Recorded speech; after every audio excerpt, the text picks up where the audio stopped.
Welcome back, everybody, to the Triple Take Podcast with your host, Kian Lynch. Kellen, man. Torrin Carter-Brown. Today we have a very special guest, varsity state champion wrestling head coach, Mr. Fisher. How's it going, guys? Mr. Fisher, how are you feeling after making history for Creighton Prep with the very first team state championship win? Oh, it's crazy. It's still surreal. It's still mind-blowing that we never won one before now, but I'm really glad we got the job done. It's just these guys are amazing. You know, our coaching staff's amazing. So we just put them in the right path, and these guys knocked it out of the park. Yeah, then, as you know, wrestling is a very mental and physically challenging sport. How do you prepare your wrestlers throughout the season to be ready for these high-pressure moments? We spent a lot more time on the mental game this year. I mean, they got a lot of skills, but the mental game is the hardest part. The visualization process, the calming your nerves, calming what's called the adrenaline dump for athletes. You know, you get too excited, and then it leaves, and then you feel really tired. So we work on a lot of those things often, and I think it showed this weekend. And we put them into national-level tournaments. So we're used to big stages, big arenas. We try to put them in as many of those environments as possible. That helps against some of the toughest competition in the country. So we were ready for those moments. We try to keep it simple to our systems of scoring. So there's a lot of pieces. But, yeah, we did a much better job this year, I feel like. What does it feel like? What is it feeling like as a coach to see the hard work pay off for all the kids? Oh, yeah. There's no better feeling than watching everything these guys do. The extra, you know, the guys that stay after practice, the guys that are early, the guys doing all the extra work, to see it finally pay off is something amazing. Or like to see like JT and Cole last year after their finals matches as freshmen, the heartbreak, then to see this year them come back and like get it done.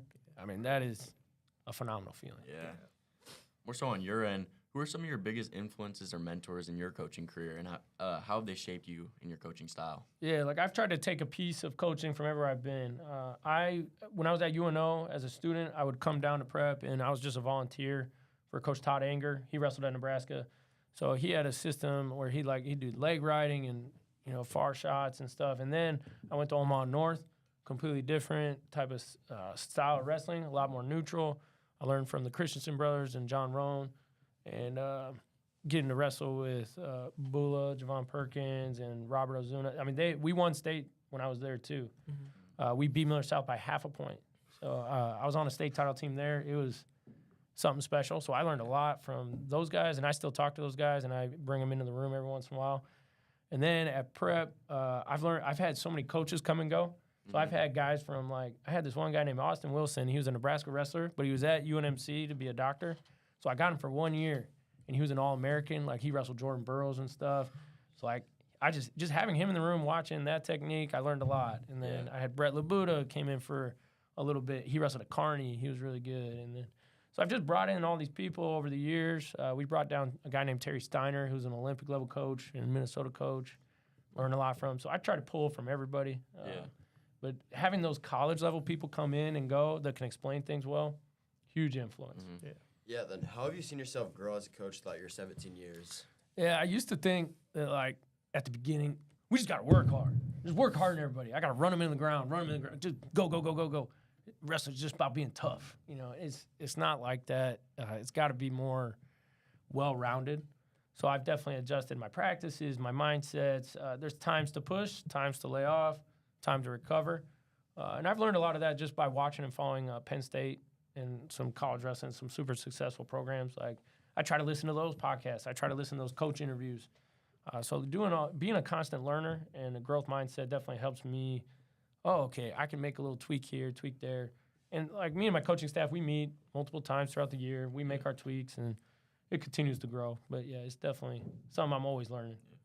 So, taking back to the beginning of the season or the start, did you know this team had the ability to win it all, or was it like a progressive change up until the end? Yeah, I say from last year's state tournament, I knew this team had what it took. From the jump, and then it just depended on staying healthy and then progressing through our season and constantly getting better. So I say I knew from last state tournament, we had what it took to get the job done. Especially with Miller South graduated quite a few from last year, and then I knew Lincoln East was going to be tough. Man, my hat's off to them. They were deep. They're a deep team. They have a lot of really good kids, and they kept hanging around.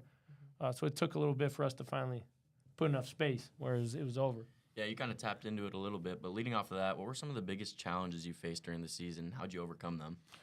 Some of the challenges just individually, guys taking some losses and like helping them grow from them instead of just like, getting in their head about, oh man, I suck. Like, there's tournaments where guys just make mistakes. Like you send it, and if we're facing national level guys, they're gonna take advantage of those mistakes. So just getting past like making a turnover, very similar probably. Like, okay, I made a mistake in this position. Let's get there again. Let's fix it. That was the hardest part. And then just managing, the weights, the grades, managing all those things too. Constantly on those guys in the hallway about grades and stuff like that. And, trying to make sure their weights are good, eating healthy, getting enough sleep. Like, that's the hardest part. But technically, these guys had all the skills. Yeah. It was managing all the other pieces, keeping them on the road was the hardest part. Yeah, then how has this championship win changed your perspective on coaching or reinforced anything you already believed about your role as a coach? Oh, yeah, like I was just saying, it definitely, my role is CEO, especially as head coach. So, I love getting into the technical things, but definitely as the head coach of just keeping everyone on the same track, designing a schedule that's beneficial, designing the practices that, some guys need different things, but peaking at the right time. Because it's kind of like, swimming and track kind of a similar process where we talk about kind of tapering and peaking. It's very similar, like keeping our minds and our bodies in the right position. So then at the state tournament, it's like a roller coaster. We want to be at the top at the state tournament. We don't want to peak too early at like metros, right. Which has happened to us in the past. So I've definitely learned from that. But just, I know what I need to do to keep them on the right spot. Yeah. So as we probably imagine the emotions after winning state were probably flowing. How did you guys celebrate that post victory? We I don't know. I did some dancing. We did our usual like breakdowns and a lot of hugs. Seen a backflip. My assistant, Mr. Rowan Standard, he can do a backflip and he nailed that.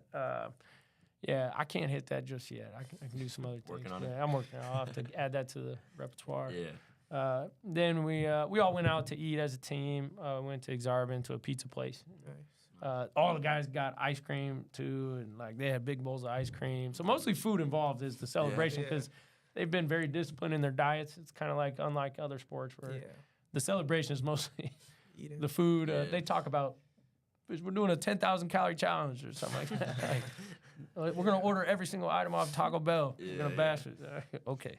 Not to look too far ahead, but this team has some very important roles being played by some younger guys, some freshmen, some sophomores. What are you looking to accomplish within these next few years? Yeah, I'm looking to take every record in that record book and make them Creighton Prep. Whatever it is, we're going to take it over. We're going to take over the state of Nebraska, and the goal is to be a national powerhouse. We're not satisfied with just being Nebraska's best. We want to be known by colleges and programs around the country as, dang, Creighton Prep's got that program on a national level. So that's kind of our motivation. That's where we're headed. We're going to try to, if we just focus on each kid individually getting to where they need to be, it's going to take care of it. And we have the coaching staff to do it, unlike some other places. We got a full staff full of, I didn't wrestle D1, but I have several guys who wrestled D1 and several guys who wrestled NAIA and JUCO. And the amount of coaches that wrestled in college on my staff is crazy, and that's what helps a lot. All right, then to finish things up, what legacy do you hope to leave at Creighton Prep and within the wrestling program? Yeah, like I just alluded to, I want to be known for this program that we created, that it's a national powerhouse. Like we were ranked 48th, 45th, 46th all throughout the year this year in the top 50. So that was a huge accomplishment. But I think we can push that to the top. Like we're trying to be the Midwest. We want to be known as a national powerhouse for sure. And like I want to know that, and not just we're not just wrestling school though. Like a lot of the guys will tell you, we do a lot of things here at Prep, as you guys already know. We're forming leaders, meant for others. Like there's a lot of pieces. You got to do the schoolwork. We're trying to build guys that are going to be successful in the future, not just, well, we're going to wrestle 4 years and then see you later, good luck, and cause trouble or something. So we're trying to build not just a national powerhouse, but national powerhouse of like solid young men and individuals who are going to go be successful in college. Yeah, there's definitely big things to come, especially out of that program. That's going to wrap up the podcast. Thank you for your time, Coach. Congrats on the historical season. Thank you, guys. Appreciate it. Thank you. Now go do your math homework. You